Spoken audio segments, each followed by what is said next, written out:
History is not made sitting down. History is made when one's idea of normal is altered, suddenly, permanently, and life will continue to look different for a considerable length of time. It's June 27th, 1969 on Christopher Street, Greenwich Village, New York, New York. 200 patrons have gathered at the Stonewall Inn, a bustling nightclub for LGBT people.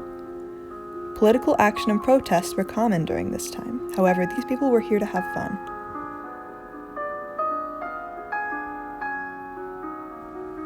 It was a night out in one of the safest gay bars in New York, though that standard of safety was set very low. Raids were routine, and most patrons knew what to expect until that night.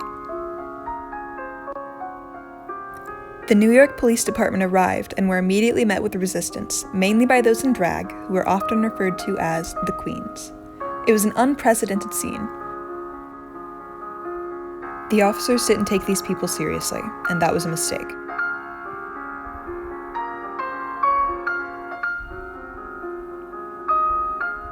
No one died, no one was seriously injured, yet those who weren't arrested for minor offenses would return 2 days later after another raid.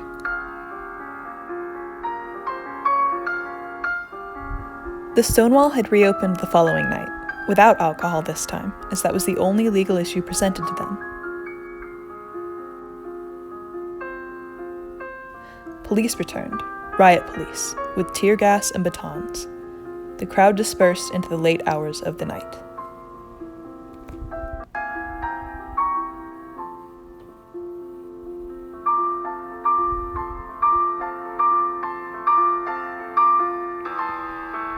Activists returned the following day to rebuild and strengthen the community.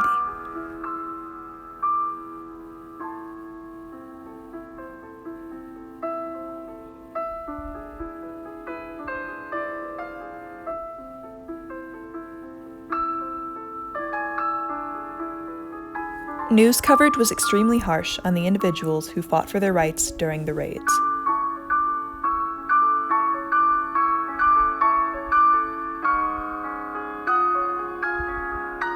The Village Voice and many others would use derogatory terms and phrases such as the forces of faggotry to demean and demonize them. Many other outlets would not speak on the riots for 10 or more years, choosing to hide rather than defend. What happened that night wasn't right, for both parties involved. Stonewall shouldn't have been in operation.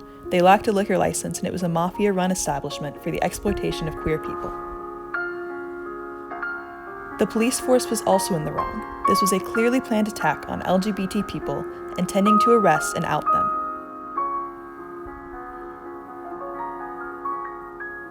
Stonewall didn't single-handedly change the public's opinion of the LGBT community, but it laid the foundation for similar protests to begin across the country.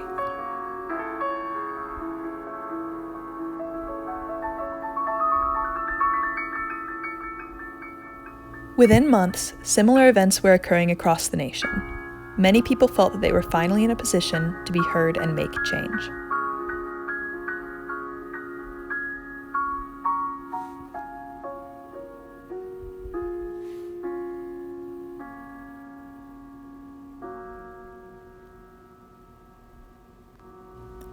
On behalf of queer youth today, I would like to thank those who fought for me.